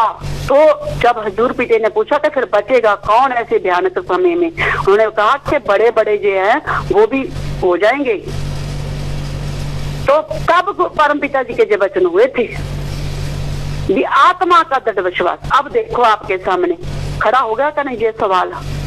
हम भी सारी साथ संगत को हाथ जोड़ के बेनती करते हैं, ना तो आप किसी रिश्तेदार के कहने पर जाओ वहाँ, ना किसी 25, 15, 45 पर जाओ, ना किसी एडम की सुनो, ना किसी की ना सुनो, हमारी भी ना सुनो चाहे, पर सिर्फ और सिर्फ अपनी आत्मा की जरूर सुन लो। परम पिताजी के इन वचनों पर पहरा दे दो, अमल कर लो इन वचनों पर। गुरु पिताजी के वचन है, कई बार इंसान के सामने ऐसी स्थिति बन जाती है, उनको समझ नहीं लगता कि मैं क्या करूं क्या ना करूं, क्या मेरे लिए सही है क्या मेरे लिए गलत है, क्या सच है क्या झूठ, उसको पता नहीं चलता। तो गुरु पिताजी ने वहां वचन किए, बेटा आपका वकील, सबसे बड़ा वकील आपका सतगुरु आपके अंदर बैठा है। आप सिमन रूपी फीस आधा घंटा उसको भरो, और अंदर से आत्मा की जो आवाज आए उसको पकड़ लो, फिर छोड़ो ना। जो आपकी अंदर आत्मा बैठी है वो सतगुरु की बैठी है, सतगुरु बोलेगा आत्मा में। जो मन है वो काल का एजेंट है। जो लोग आज मन के पीछे लग के, मन के पीछे आत्मा नहीं मान रही, चलो देख आते हैं, मतलब मन के पीछे लगे ना, मन तो काल का एजेंट है, वो तो अपने गुरु के पास लेके जाएगा, वो तो चाहते ही आप कुंभी नरकों में जाए। मन के पीछे कभी ना लगना, पिताजी कहते थे जी, मन के कहे चलो मत कोई, कहते होते थे जी बात। अभी गुरु जो कह रहा है वो करो। गुरु क्या कह रहा है? अब गुरु हमारे ने ये कह दिया कि आप अपनी आत्मा की सुनो, जो आत्मा कहती है। अब ये समझा सके बहन भाई की भी ना सुनो, हर का प्रेम अपना अपना है। सिर्फ और सिर्फ अपनी साथ संगत गुरु पिताजी के इन वचनों को मान ले, सिर्फ और सिर्फ अपनी आत्मा की सुने, आत्मा की सुन के फिर फैसला करे। देखने के बहाने वहां ना जाए, जो भी देखने के बहाने भी चला गया, आप यकीन मानो गुरु पिताजी वो चंदन के बाग वाली कहानी सुनाते होते हैं। उस औरत ने सिर्फ अंधेरे में, जहाँ धुंध में पिताजी कहते थे, हल्का सा उसको भलेखा ही पड़ा था कि कहीं मेरा पति तो नहीं, उसको अपने पति जैसा लगा था। इतने में ही उसकी पतिव्रता पर दाग लग गया था। ये पिताजी सुनाते रहते थे। क्यों सुनाते थे? उनको पता था आने वाले टाइम में ऐसा होगा, बहुतों की पतिव्रता को दाग लगेगा। वही बात फन्ने खां जो अपने आप को समझते, वो भी अपनी पतिव्रता पर दाग लगवा के आ गई। गुरु प्रति दृढ़ विश्वास नहीं रखा। 5 साल हो गए आपने दर्शन नहीं किए, कोई नहीं, आप जो अंदर से दर्शन कर ही रहे हो, जो सिमरन कर रहे हैं, सतगुरु उनको तो दर्शन देते ही है। अगर थोड़ा टाइम और रुक जाओ, अपने असली गुरु पिताजी को आ जाने दो, कर लियो दर्शन, कोई नहीं रुकेगा, फिर कोई रुकेगा भी नहीं। जब असली गुरु पिताजी आएंगे ना कोई आडम शाडम, ये तो होंगे ही, ये तो होंगे, क्योंकि बुराई तो पहले खत्म होगी। तब तक ये बात याद रख लो, तब तक गुरु पिताजी नहीं आएंगे जब तक ये सारी बुराई जो डेरे के अंदर बैठी है वो खत्म नहीं होगी। तब तक तो आएंगे ही नहीं, जब खत्म हो जाएगी तब आएंगे। तब फिर जो मैंने गीत में लिखा है ना अपने, वो सुनाया था, वो सब कुछ होगा। सारी दुनिया अपना एक शब्द ने लिखा है, कलयुग जाएगा सतयुग आएगा, वो पढ़ लिया करो।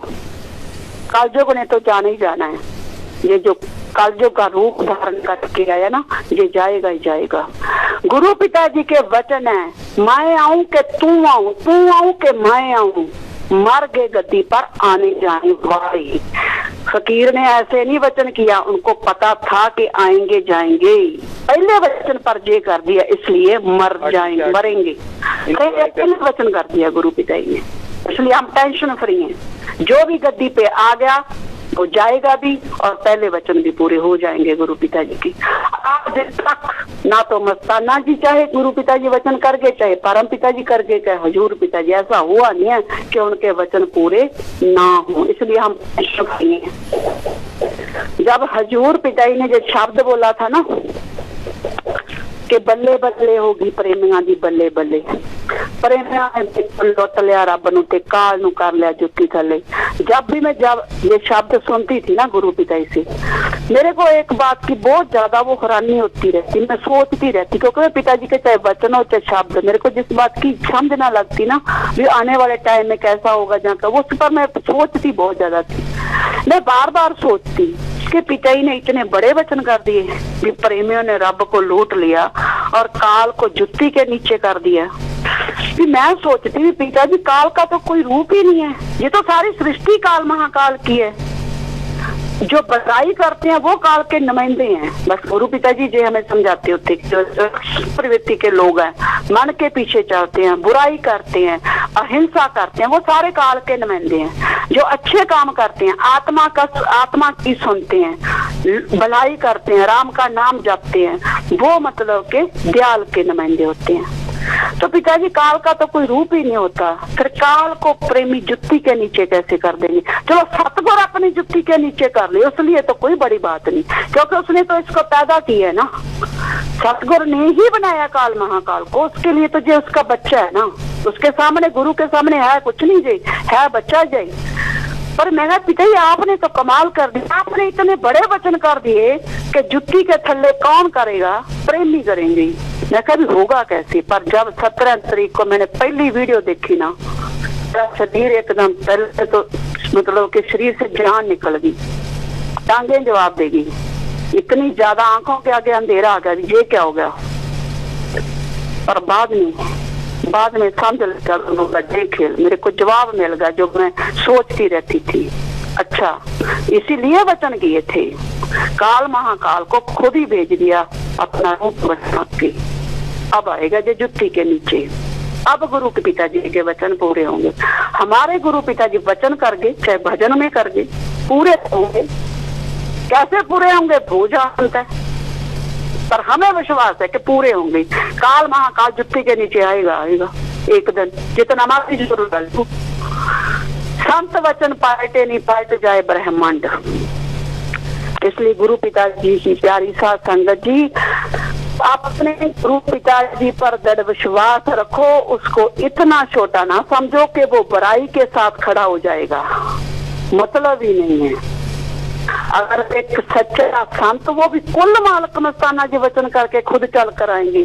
कुल मालक संत डॉक्टर गुरमीत राम हीन सिंह जी इंसान के रूप में धरती पर आए हुए हैं, और उसके भेजे हुए संत नहीं झुके जब, तो वो कैसे खुद झुक जाएगा भाई? आपने इस बात पर विचार करो।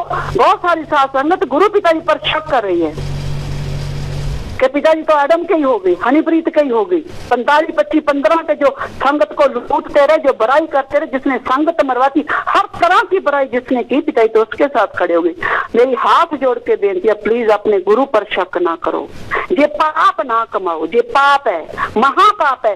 अपने गुरु पर जरा सा भी शक करना महापाप है, ये महापाप ना कमाओ। आप अपने गुरु की हस्ती को याद रखो अपने गुरु की हस्ती को, कि वो कुल मालिक है, शहनशाहों का शहनशाह, वो तरलोकियों का मालिक है। वो जब कुछ भी नहीं था इस दुनिया में, वो तब भी था। परले महापरले बहुत कुछ है, वो तब भी था। आद सच जुगाद सच, सच्ची सच है। इसलिए जब वो सच है तो वो यही तो पहचान है उसकी। हम क्यों नहीं मान रहे कि वो हमारे गुरु पिताजी? क्योंकि उसके भेजे हुए जब संत नहीं आज तक बुराई के साथ खड़े हुए, उन्होंने तो बुराई का डट के विरोध किया। हमारे गुरु पिताजी जो 2017 तक रहे, शरेआम गुरु पिताजी हमें सारी संगत के सामने जो बुराई करते थे उनका पर्दाफाश करते रहे है, कहते रहे, डंके की चोट पर कहते रहे कि जिसको ये गद्दियां याद आती है आज। कहते जहाँ जब 15-15 फुट ऊंचे टीले थे तब किसी को याद नहीं थी।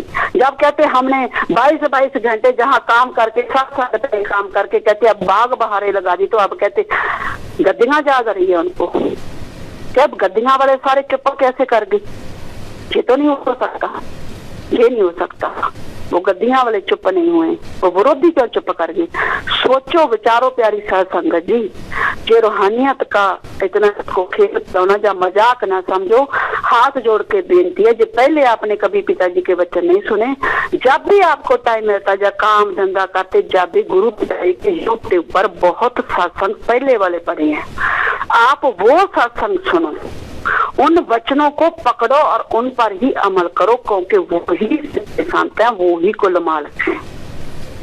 जो अब नाटक चल रहा है, इस नाटक की तरफ तो देखो तक भी ना, बस मैं तो ये कहूंगी, तो सब देख लो। वो कुंभी नरक, चाहे आपका नाम लिया है, ये मत सोचना कि हमारा तो नाम लिया तो सचखंड के वचन ना, संत ने खुद ही अपने वचन पढ़े हुए हैं। मस्ताना जी को कौन सा नहीं पता था कि हमारी रूहें, हमने तो सचखंड का वादा कर रखा है, पर नहीं, फिर भी वो वचन करके गए हैं। इसी समय के लिए करके गए, क्योंकि अब कलयुग आखिरी पड़ाव पर है। बाकी रही बात गुरु प्यारी साध संगत जी, कई बार हम सोचते हैं भी हम परमार्थ कई साध संगत करती रही, इनको चुप चुपीते भी करती रही। हम हाथ जोड़ के बेनती करते हैं कि अब इन पापियों को और पैसा दे देकर अपना पाप बड़ा ना करो। गुरु पिताजी की सत्संग सुनो। सत्संग में गुरु पिताजी कहते क्या है कि बेटा दान अपने हाथ से करो। आपके आस पड़ोस कोई, सबसे पहले कहते हैं कोई बीमार, लाचार, बेसहारा, उसकी सहायता करो। किसी का मकान नहीं, मकान बना के दे दो। किसी की गरीब की बेटी की शादी करवा दो। आप सत्संग सुनो गुरु पिताजी के पहले वाले जो वचन है। अभी भी समय है। जो संगत सिर्फ और सिर्फ सतगुर की है, वो सिर्फ और सिर्फ गुरु पिताजी की बनाई हुई अरदासें बोला करो और गुरु पिताजी की सत्संग सुन के उन पर ही अमल कमाओ। और गुरु पिताजी के 2017 से पहले जितने स्वरूप हैं वो ही सोशल मीडिया पर डाला करो और वो ही अपने घरों में रखो। जो अब ये नए यूपी वाले बाबा के सोशल मीडिया पर इतने वायरल हो रहे हैं, इसीलिए वायरल कर रहे हैं। जहां तक आईडी रिंग की ड्यूटी लगा दी है, पुराने गुरु पिताजी के स्वरूप सब हटा दिए। क्यों भाई? उन स्वरूपों को क्या हुआ था? अगर कोई भोला भाला मतलब के पुराने गुरु के स्वरूप किसी ग्रुप में जो आईटी विंग में लगे हैं, जो आईटी विंग के ग्रुप, उसमें पहले वाले स्वरूप डाल देता तो आईटी विंग का एडमिन उसको फोन करके कहता है कि आपने पहले वाले स्वरूप नहीं डालने, आपने अब वाले डालने। क्यों भाई? पहले वाले से एलर्जी क्यों है? क्या वो गुरु पिताजी के स्वरूप नहीं है? ये आईटी विंग ने इतनी अति बचा रखी है ना पिताजी के वचन है, जो आज हमने वीडियो डाली है कि जब इतनी अति हो जाती है तो फकीर कहता है, फिर बुल्ले शाह वाली बात सुनाते हैं ना कि चल बुल्लिया उत्थे चलिए जिथे हो ना अकल दे अन्नी, कि कोई ना तेरी जात पछाने ते कोई ना तेनू मन्ने। गुरु पिताजी जब सात संत ने गुरु की नहीं सुनी, आदम ब्लॉक तो सुनता ही नहीं था, जिम्मेवार तो सुनते ही नहीं। जब गुरु पिता ने ये देखा कि बहुत गिनती सात संगत भी अब 40 कबीरों की सुनने लगी, हमारी नहीं सुनती, तो फिर वो बुल्ले शाह वाली बात करके चले गए। कह रहे हैं साफ कि बुल्ले शाह भी इतने परेशान हो गए होंगे भी यार ये कहते कुछ और है, करते कुछ और है, ये कैसे मरीज है। फिर क्या कहते हैं? कहते लख लानत ऐसे मरीजों पर और लख लानत ऐसे मरीजों के माँ बाप पर। आगे इन लोगों ने अपने माँ बाप को भी लख लानत डलवा दी, चाहे वो पहले पिताजी के साथ ओढ़ निभाती गए हों। पिताजी ऐसे नहीं गए, इतना ज्यादा परेशान कर दिया, बुल्ले शाह वाली बात सुना के गए हैं। और ध्यान रखो ऐसी जगह गए वो जहां उनको कोई नहीं पहचानता, इसलिए उनको ढूंढना भी अब मुश्किल हो जाएगा। वो खुद रहमत करें तो करें। सारी साथ संगत जो सुनती है फेथ वर्सेस वर्डिक्ट को हाथ जोड़कर बेनती है, अपने असली गुरु की असली गुरु तक पहुंचने के लिए एक तो सिमरन जो हमने कहा 4:30 और 5, वैसे तो आपने करते ही रहना है चलते फिरते, जब जो सुबह वाला भी करना है, शाम वाला जी अलग है, ये सिर्फ अलग है। ये सिर्फ जब 4:30 हो जाए तो हमें याद आए कि हमने अपने गुरु पिताजी के लिए सिमरन करना है कि हे सतगुर, अरदास करनी है कि आप जहां भी हो हम वहां तक पहुंच जाएं, क्योंकि पिताजी के वचन है, चल बोलिया उथे चले जिथे हो न कर दे अन्य, कहा है पिताजी ने, वो उनको कोई शुद्ध बुद्धि ना हो, कहते कोई वहां पहचाने ही ना नहीं।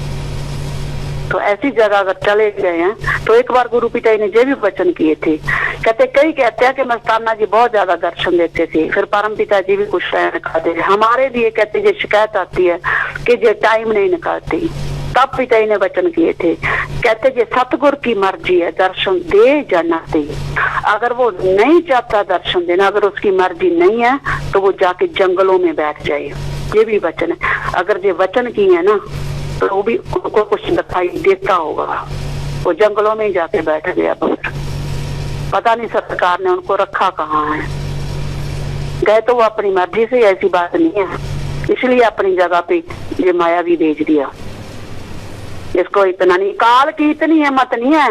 बहुत सारी बहनों ने मेरे को फोन करके ये भी पूछा, काल महाकाल कैसे हमारे कोलमाल का रूप धारण कर सकता है? नहीं कर सकता, पर अगर वो खुद ही मर्जी का मालिक है फिर कह दिया होगा, धारण करके देख ला, जो मेरी रूह है वो मेरी रहेंगी, तेरे पास नहीं आएंगे, जो हाँ जो 40 कबीरों ने आपकी बना रखी है पहले वो तेरी हो जाएंगी, सतगुर की रूहें सतगुर की रहेंगी।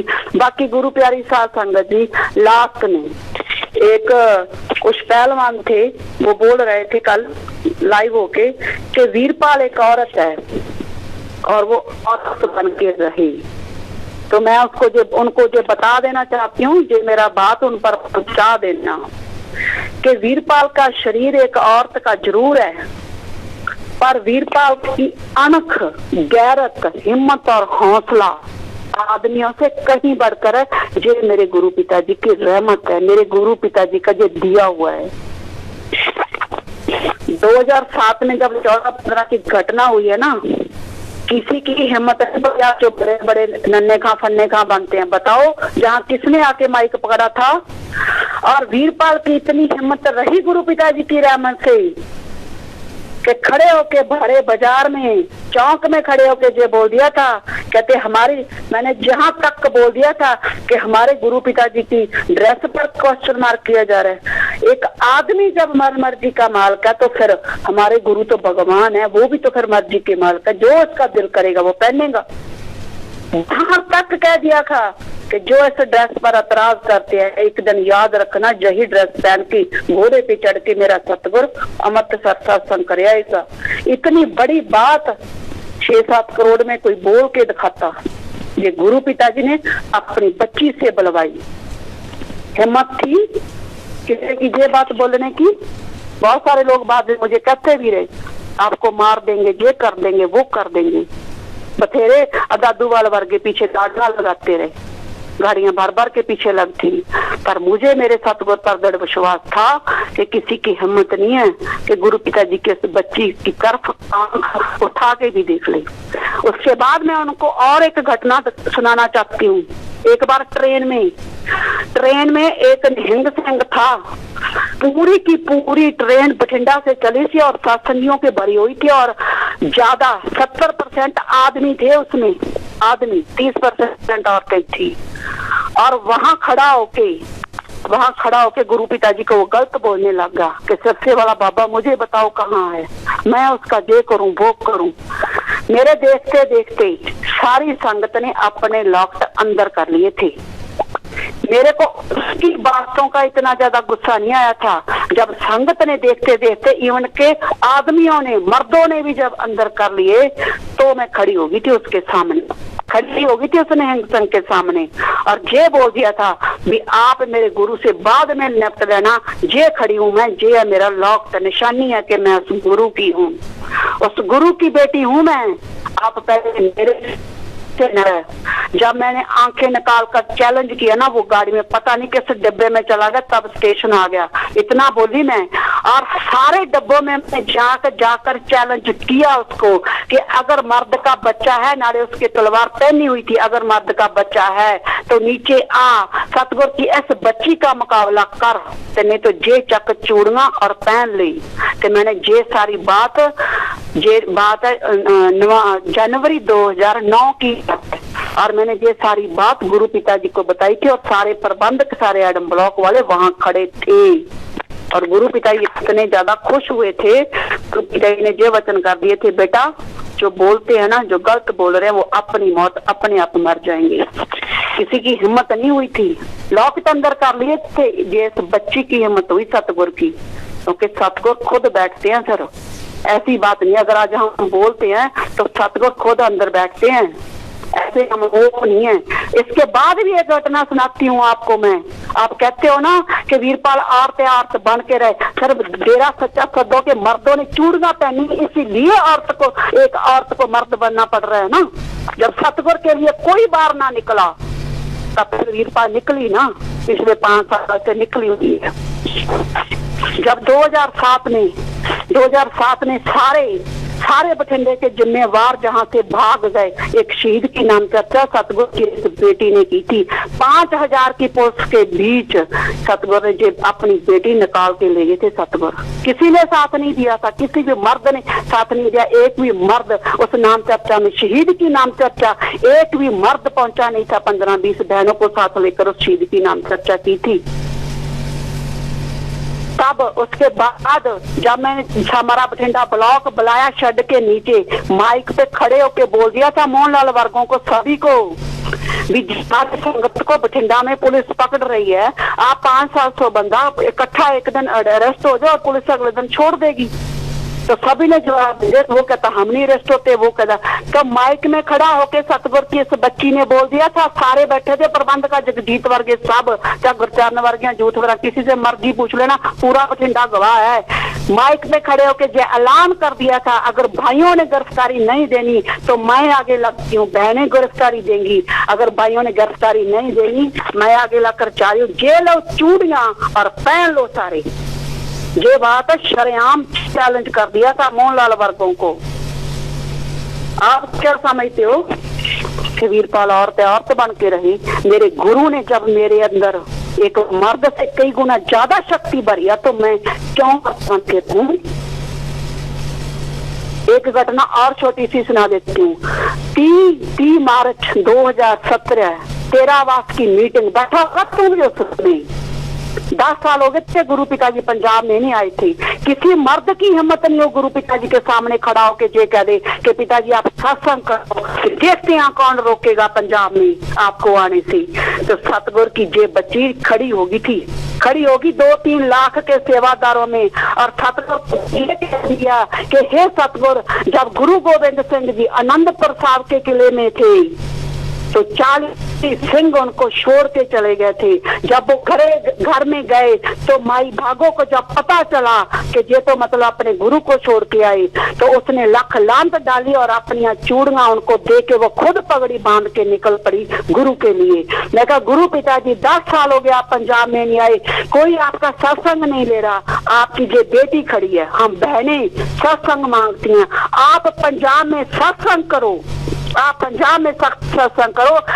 सिरसा से लेकर सलावतपुरे तक मैं बहनों को खड़ा करूंगी सड़क पर, और बहनें ही सारी सेवा करेंगी। मैं देखती हूँ किसकी हिम्मत होगी मेरे सतगुर की सत्संग रोकने की।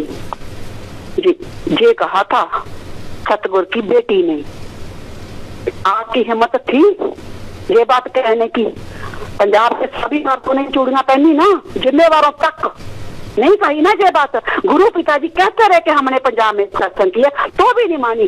और एक सतगुर की जे बच्ची शरेआम खड़े होके कह रही थी, कि फिर गुरु पिताजी बहुत खुश हुए थे उस दिन, और जे कह दिया था, कहते बेटे हम किसी से डरते नहीं है, जिस दिन मालिक ने चाहा उस दिन सत्संग करेंगे। तो फिर बेशर्म होते 29 अप्रैल जब आई उस मीटिंग में, फिर हमारे संगरूर के शायद बरनाला के कुछ यूथ वाले लड़के खड़े हुए जब कि पिताजी पंजाब का सत्संग करो, तब भी पिताजी ने ये वचन किए थे कहते हमारी बेटी ने पहले सत्संग मांगा हुआ, बहनों की तरफ से पहले सत्संग मांगा हुआ है, भाइयों को नहीं कहा कि हम दे देंगे। आप क्या समझते हो? रूहानियत में सिर्फ मर्द ही तरक्की करते हैं? रूहानियत में सिर्फ भावना देखी जाती है। वो भावना मेरे गुरु को पता है, किसी और को नहीं पता। इसलिए आप अपने प्रवचन है ना, जो भी है ABC, अपने पास रखो। जो मेरा सतगुर अंदर से मेरे को हुक्म करेगा वो वीरपाल करेगी। अगर पहाड़ भी सामने आ जाएगा ना, उससे भी टक्कर लेगी। परम पिता जी के वचन भी आप पूरे हो रहे हैं। प्रेमी प्रेमी हर कोई कहता, बहुते प्रेमी गप्पी, प्रेमी टप समुंदर जाते तो आड़ ना जाती टप्पी। आड़ वाले सारे हो गए, अब गप्पी निकल गए सारे, एक मायावी भूत बना के बैठ गए। पर हम उनमें नहीं है, हम वो हैं जो समुंदर भी लांग जाएंगे अपने सतगुर के सहारे। ऐसे ही नहीं है। हम ना, मैंने शुरू में कहा, जब तक हम अपने मिशन में कामयाब नहीं होते, हम पीछे हटने वाले नहीं है। हमें चाहे आप धमकियां दे, जो करना कर लो। हमारा सतगुर जो हमें अंदर से आदेश कर रहा है, वो शरेआम हमें कह रहा है कि बेटा हम आपके साथ हैं, आप आगे बढ़ो।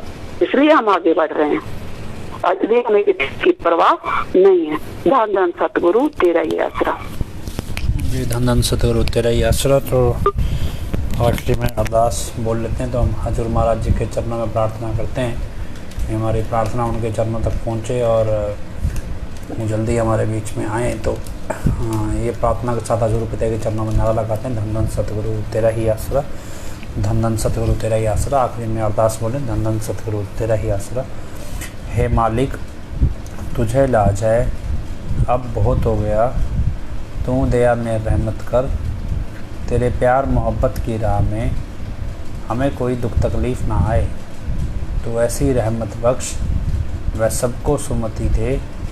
किस तरह से देनी है यह तो सब जानता है, जिसको जैसे देनी है वैसे दे, वो तेरी मर्जी। धन धन सतगुरु तेरा ही आसरा।